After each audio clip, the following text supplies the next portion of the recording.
NCERT book धनक 12वीं जमात के लिए मुंशी प्रेमचंद का अफसाना बूढ़ी काकी।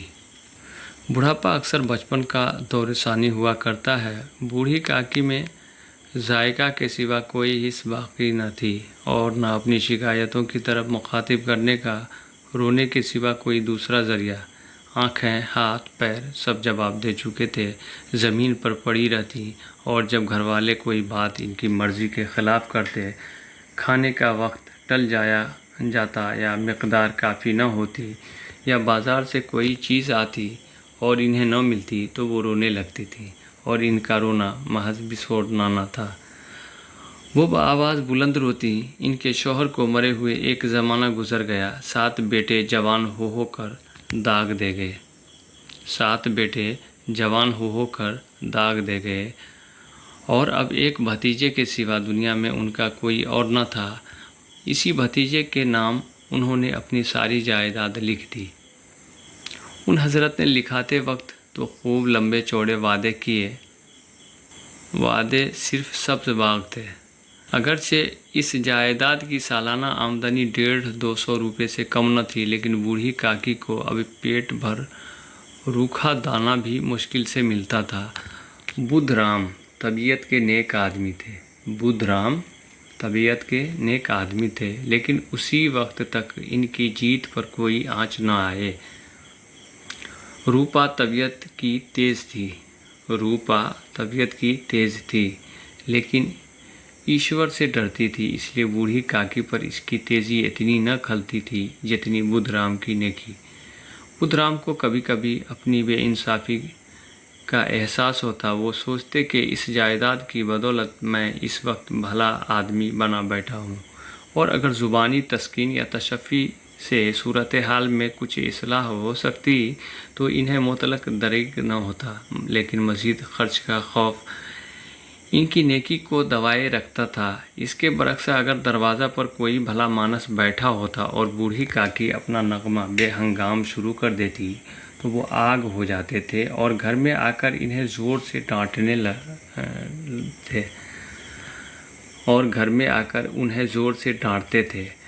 लड़के जिन्हें बूढ़ों से एक बोग़्ज़ लिल्लाही होता है, वालिदैन का ये रंग देखकर बूढ़ी काकी को और भी देख करते।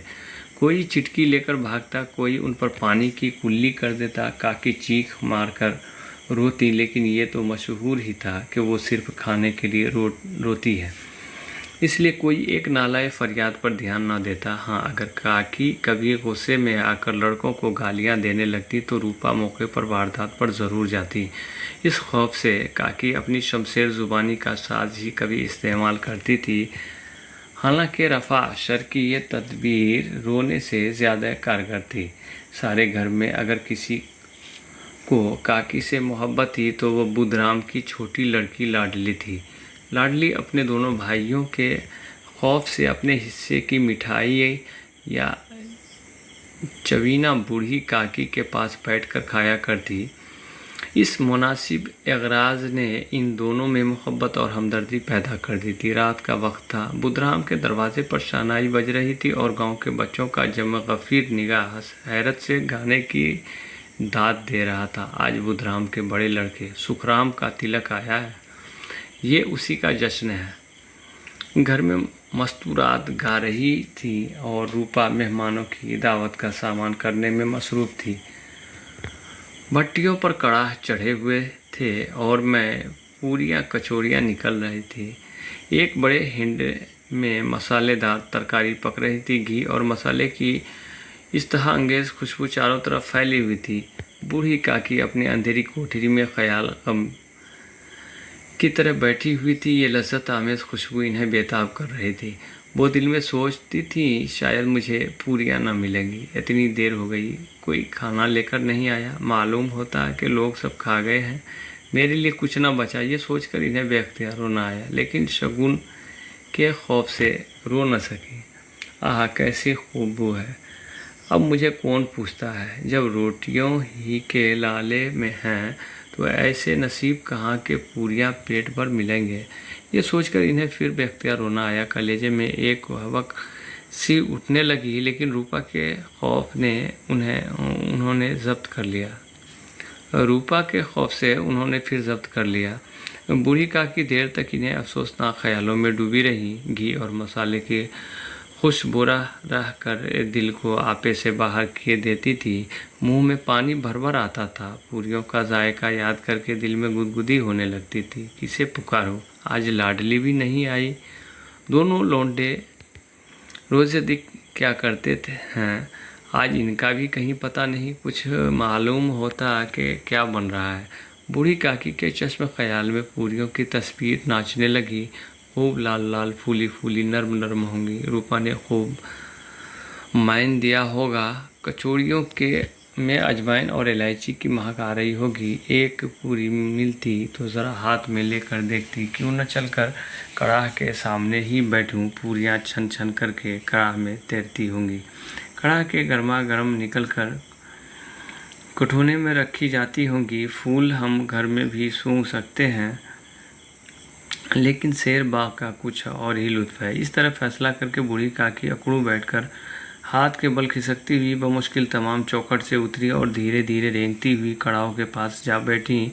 रूपा उस वक्त एक सरासीमगी की हालत में थी। कभी इसके कमरे में जाती, कभी इस कमरे में, कभी कड़ाह के पास, कभी कोठे पर। किसी ने बाहर से आकर कहा, महाराज ठंडाई मांग रहे हैं। ठंडाई देने लगी। एक आदमी ने आकर पूछा, अभी खाना तैयार होने में कितनी देर है, ज़रा ढोल मजीरा उतार दो। बेचारी अकेली औरत चारों तरफ दौड़ते दौड़ते हैरान हो रही थी। झंझलाती हुई कड़ती थी, पर गुस्सा बाहर निकलने का मौका न पाता था। खौफ होता था कहीं पड़ोसियों ये न कहने लगे कि इतने ही में उबल पड़ी। प्यास से खुद उसका हाल सूखा जाता था। गर्मी के मारे फंकी जाती थी, लेकिन इतनी फुर्सत कहाँ कि ज़रा पानी पी ले या पंखा लेकर झेले। ये भी अंदेशा था कि ज़रा निगाह पलटी और चीज़ों की लूट मची। इस कशमकश के आलम में उसने बूढ़ी काकी को कड़ाह के पास बैठे देखा तो जल गई। गुस्सा न रुक सका। यह ख्याल न रहा कि पड़ोसिनियों बैठी हुई हैं। दिल में क्या कहेंगी, मर्दाने में लोग सुनेंगे तो क्या कहेंगे। जैसे मेढक केचुए पर झपटता है, इसी तरह वो बूढ़ी काकी पर झपटी और इन्हें दोनों हाथ से झंझोड़ कर बोली, ऐसे पेट में आग लगे। पेट है कि आग का कुंड है। कोठरी में बैठते क्या दम घुटता था। अभी मेहमानों ने नहीं खाया, देवताओं का भोग तक नहीं लगा, तब तक सब्र न हो सका। आकर छाती पर सवार हो गई। नोज ऐसी जीभ, दिन भर खाती न रहती तो न जाने किसकी हांडी में मुंह डालती। गांव देखेगा तो कहेगा कि बुढ़िया भरपेट खाने को नहीं पाती, तभी तो इस तरह बौखलाई फिरती है। इस ख्याल से उसका गुस्सा और भी तेज़ हुआ। डायन न मरे न माचा छोड़े, नाम बेचने पर लगी, नाक कटवा के दम लेगी। इतना ठूसती है, न जाने कहाँ भस्म हो जाता है। ले भला चाहती हो तो जाकर कोठरी में बैठो।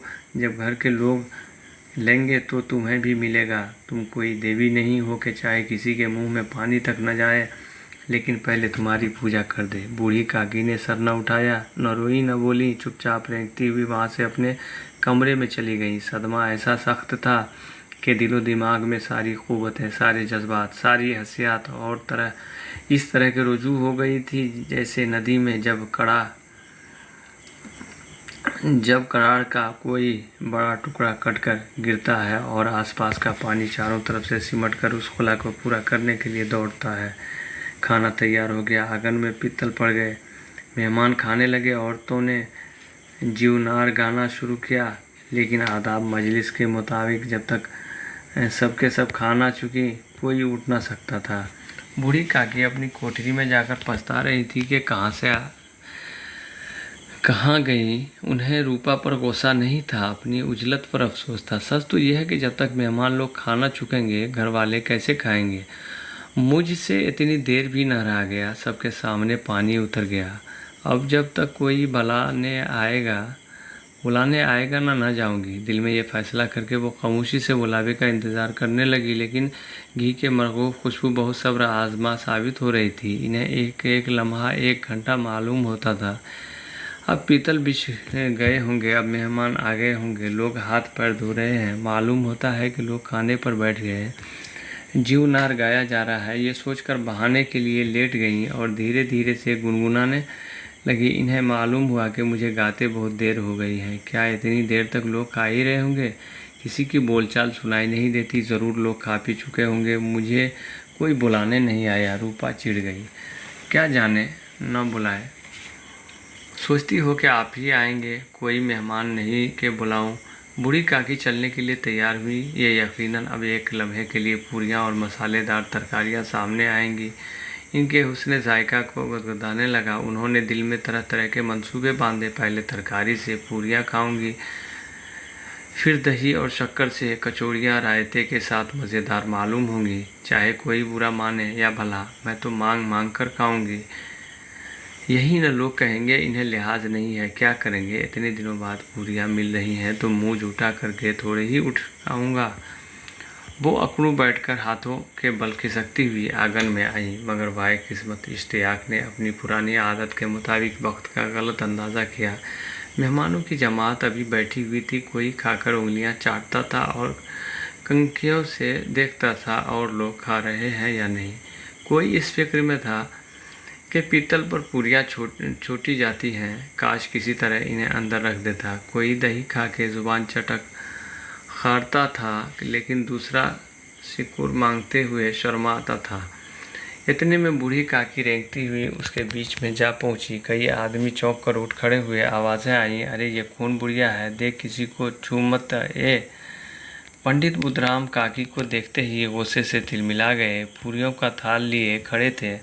थाल को ज़मीन पर पटक दिया और जिस तरह बेरहम साहूकार अपने किसी नादहिंद मगरूर असामी को देखते ही झिपट कर उसका टेटुआ लेता है, इस तरह लपक कर उन्होंने बूढ़ी काकी के दोनों शाने पकड़े और घसीटते हुए लाकर उन्हें उसके अंधेरी कोठरी में धम से गिरा दिया। आरजुओं का सब्ज बाग लोग के एक झोंके में वीरान हो गया। मेहमान ने खाना खाया, घर वालों ने खाया, बाजे वाले भी खा चुके, लेकिन बूढ़ी काकी को किसी ने न पूछा। बुधराम और रूपा दोनों ही इन्हें उनकी बेहयाई की सज़ा देने का तस्फिया कर चुके थे। उनके बुढ़ापे पर भी, बेकसी पर, फतूर अक्ल पर किसी को तरस ना आता था। अकेली लाडली उनके लिए कढ़ रही थी। लाडली को काकी से बहुत अनस था। बेचारी भोली सीधी लड़की थी। तिफलाना शोखी और शरारत की इसमें बू तक न थी। दोनों बार जब उसके माँ और बाप ने काकी को बेरहमी से घसीटा तो लाडली का कलेजा बैठ कर रह गया। वो झुंझला रही थी, ये लोग काकी को क्यों बहुत सी पूरियाँ नहीं देते थे? क्या मेहमान सब थोड़े ही खा जाएंगे? और अगर काकी ने मेहमानों से पहले ही खा लिया तो क्या बिगड़ जाएगा? वो काकी के पास जाकर इन्हें तशफ़ी देना चाहती थी, लेकिन माँ के खौफ से ना जाती थी।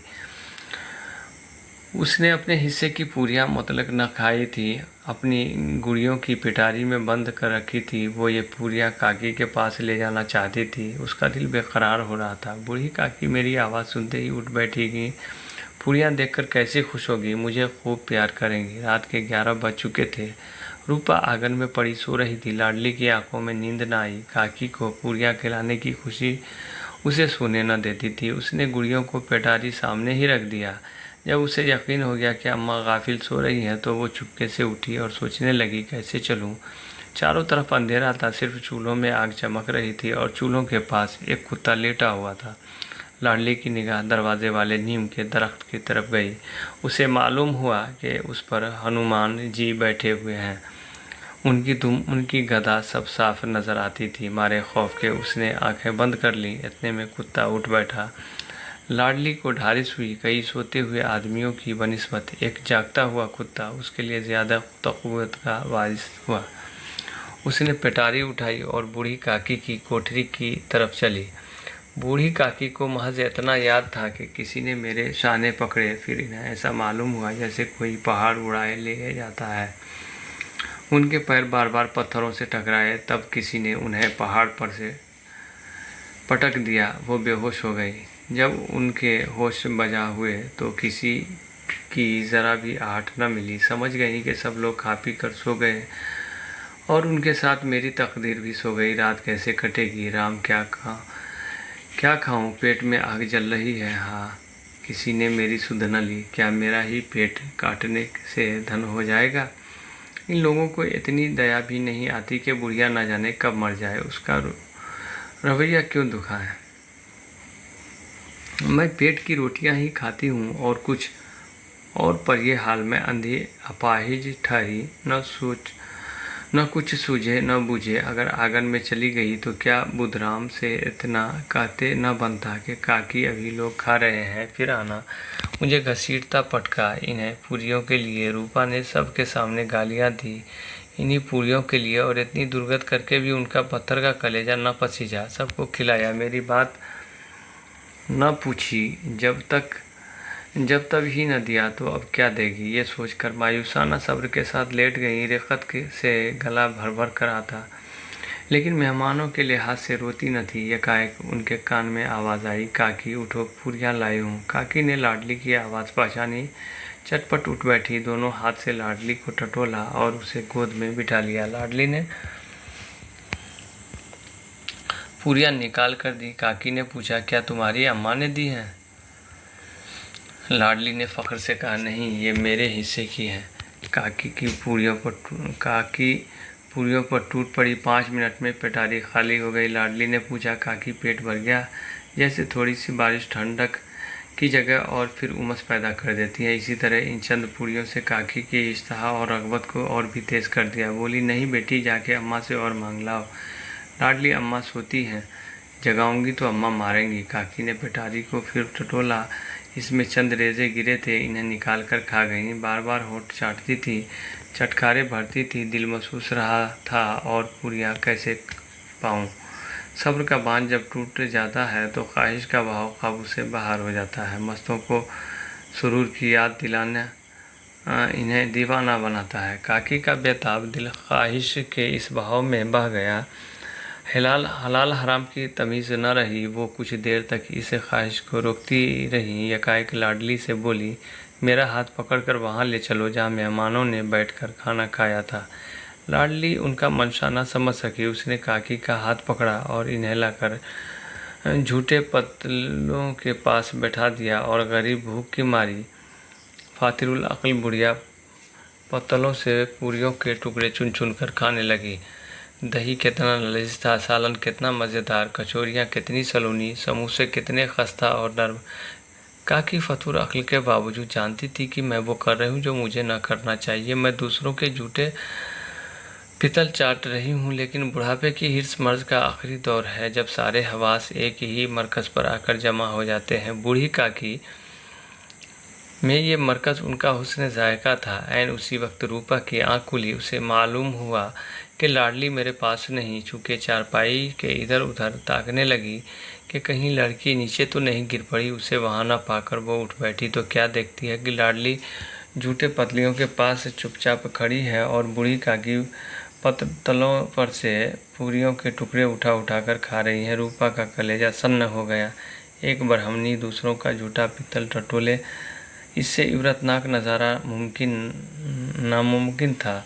पूरियों के चंद लुकमों के लिए इसके चचेरी सास ऐसा केक और हकीर फेल कर रही है। वो नज़ारा था जिसके देखने वालों के दिल कांप उठते। ऐसा मालूम होता था कि ज़मीन रुक गई है, आसमान चक्कर खा रहा है, दुनिया पर कोई नई आफत आने वाली है। रूपा को गुस्सा न आया। इबरत के सामने गुस्से का जिक्र क्या, दर्द और खौफ से उसकी आंखें भर आई।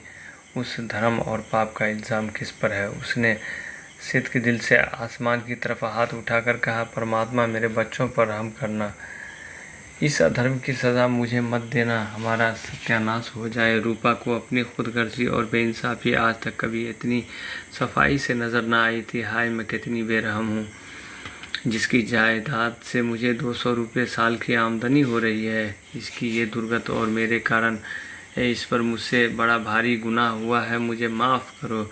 आज मेरे बेटों का तिलक था, सैकड़ों आदमियों ने खाना खाया, मैं इनके इशारे की ग़ुलाम बनी हुई थी। अपने नाम के लिए, अपनी बड़ाई के लिए सैकड़ों रुपये खर्च कर दिए, लेकिन जिसकी बदौलत हज़ारों रुपये खाए, इसे इस तकरीब के दिन भी पेट भरकर खाना न दे सकी, महज इसलिए न कि बुढ़िया है, बेकस है, बेज़ुबान है।